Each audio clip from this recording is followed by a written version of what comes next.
Hi friends, कैसे हो आप सभी। आई होप कि आप लोग भी अच्छे होंगे। दोस्तों, आज हम वैदिक सभ्यता के बारे में महत्वपूर्ण कुछ प्रश्न को जानेंगे, जिसमें ये 30+ क्वेश्चन है जो कि मैक्सिमम क्वेश्चन पूछे जा चुके हैं एग्ज़ामों में। तो इस प्रश्न को जो है अध्ययन करेंगे। दोस्तों, यदि इसमें आप कुछ प्रश्नों को जानते होंगे तो कमेंट करें, कमेंट बॉक्स में ज़रूर बताएं। तो ये मेरा पहला प्रश्न है, पूर्व वैदिक या ऋग्वैदिक संस्कृति का काल किसे माना जाता है। इसका सही जवाब है 1500 ईसा पूर्व से 1000 ईसा पूर्व तक। ठीक है। और मेरा अब अगला प्रश्न है, उत्तर वैदिक संस्कृति का काल किसे माना जाता है। इसका सही जवाब है बी, 1000 ईसा पूर्व से 600 ईसा पूर्व तक। मेरा अगला प्रश्न है, आर्य शब्द का शाब्दिक अर्थ क्या है। इसका सही जवाब है श्रेष्ठ या कुलीन। अगला प्रश्न है, प्रारंभिक आर्यों के बारे में निम्न कथनों में से कौन सा कथन कौन सही नहीं है। ठीक है। इसका सही जवाब है डी, वे मुख्यतः नगरों में निवास करते थे। ये कथन सही नहीं है। अगला प्रश्न है, इनमें से किस फसल का ज्ञान वैदिक काल के लोगों को नहीं था। इसका सही जवाब है डी, तंबाकू। यानी कि तंबाकू का फसल के बारे में उन लोगों को जानकारी नहीं थी। अगला प्रश्न है, उत्तर वैदिक काल के वेद विरोधी और ब्राह्मण विरोधी धार्मिक अध्यापकों को किस नाम से जाना जाता था।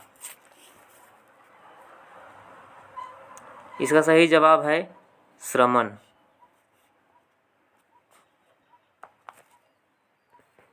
अगला प्रश्न है, वैदिक गणित का महत्वपूर्ण अंग क्या है। इसका सही जवाब है शल्वसूत्र। अगला प्रश्न है, किस वेद में प्राचीन वैदिक युग की संस्कृति के बारे में सूचना दी गई है। इसका सही जवाब है ए, ऋग्वेद में।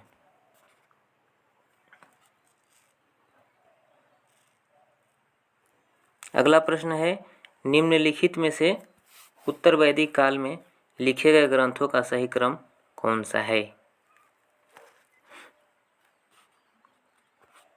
इसका सही जवाब है ए, अर्थात पहले वेद लिखे गए हैं, तब पहले वेद आएगा, तब ब्राह्मण, तब आरण्यक और लास्ट में उपनिषद आएगा।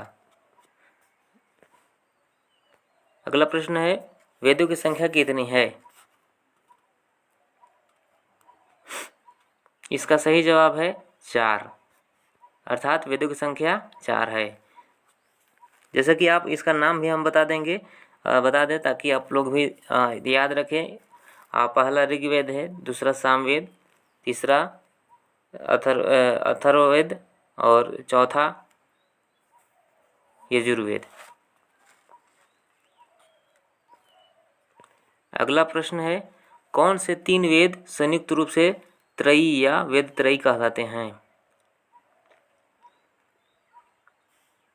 इसका सही जवाब है ए, ऋग्वेद, यजुर्वेद और सामवेद।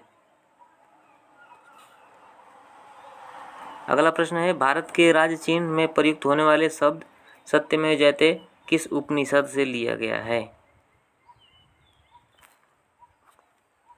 इसका सही जवाब है ए, यानी कि मुंडक उपनिषद से लिया गया है। अगला प्रश्न है, ऋग्वैदिक आर्यों का मुख्यतः व्यवसाय क्या था? इसका सही जवाब है पशुपालन। ऋग्वैदिक काल में आर्यों का मुख्य व्यवसाय पशुपालन था। अगला प्रश्न है, भारतीय संगीत के आदि ग्रंथ कहा जाता है?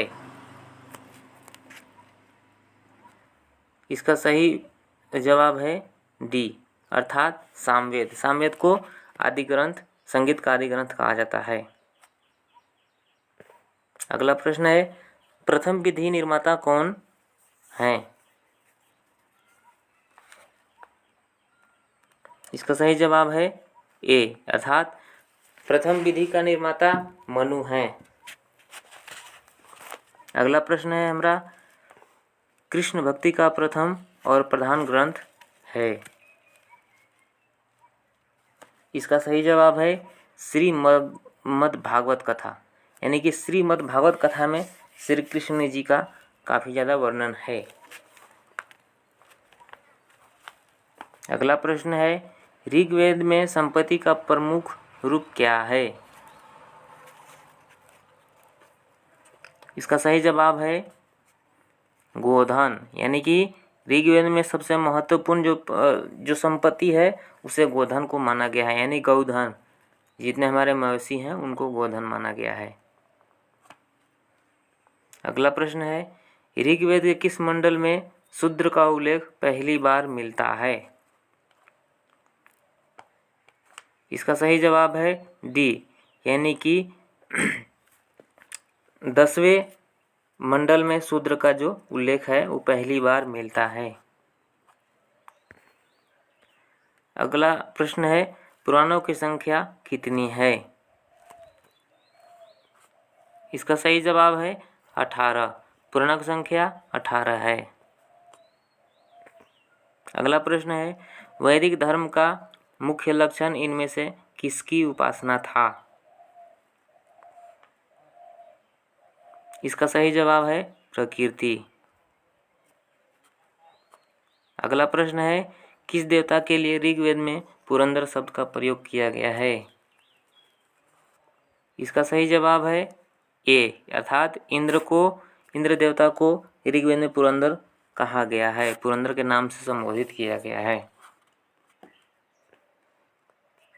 अगला प्रश्न है, शल्वसूत्र किस विषय से संबंधित पुस्तक है? इसका सही जवाब है ए, अर्थात ज्यामिति। अगला प्रश्न है, अष्टोमासद्गम्य कहाँ से लिया गया है? इसका सही जवाब है ऋग्वेद, अर्थात वेदों में से 4 जो वेद हैं उनमें से ऋग्वेद में अष्टोमासद्गम्य का जो है लिया गया है। अगला प्रश्न है, आर्य भारत में कहाँ से आए और सर्वप्रथम बसे थे? इसका सही जवाब है पंजाब में। अगला प्रश्न है, सूची 1 को सूची 2 के साथ सम्मिलित कीजिए। इसका सही जवाब है ए। इसका सही जवाब है दोस्तों ए, यानी कि ऋग्वेद को जो जिसे वेद है, इसमें वेद है यज्ञ करता है, यानी कि जो वेद को जो रचना जो मतलब पढ़ते हैं उसको क्या बोलते हैं? ऋग्वेद को पढ़ने वाले लोगों को होत्री कहा या होता कहा जाता है।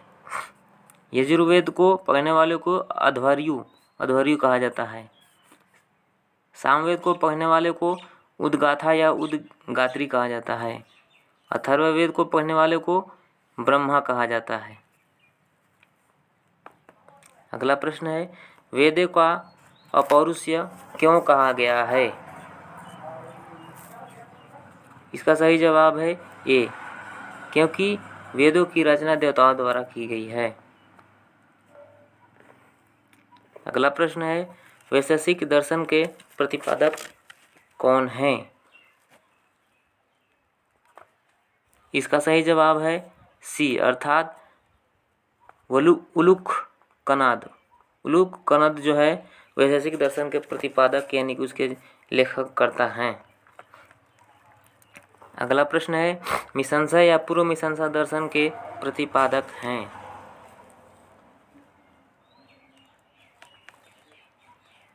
इसका सही जवाब है ए अर्थात जैमिनी। मीमांसा या पूर्व मीमांसा के जो लेखक करता है उसको जैमिनी कहा जाता है।